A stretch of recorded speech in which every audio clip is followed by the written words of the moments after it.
बिस्मिल्लाहिर्रहमानिर्रहीम। आपकी खिदमत में पेश है भाई मज़ाहिया अशार, मज़ाहिया शायरी, मज़ाहिया कौल। किसी ने पूछा चाय फ़ायदा देती है या नुकसान। मैंने कहा कोई पिला दे तो फ़ायदा, और अगर पिलानी पड़ जाए तो होगा नुकसान।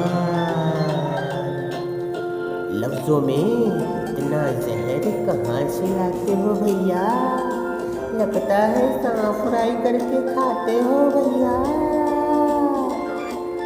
अरे जोड़ों का दर्द क्या है, अरे ये जोड़े ही जानते हैं।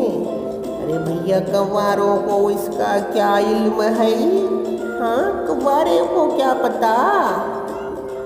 अरे मोहब्बत का मीन भी निराला है, मिल जाए तो मियाँ, और अगर ना मिले तो मामू बन जाते हैं भाई, मामू।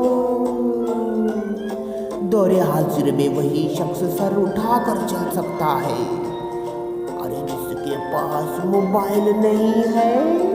क्या बात है भैया, क्या बात है।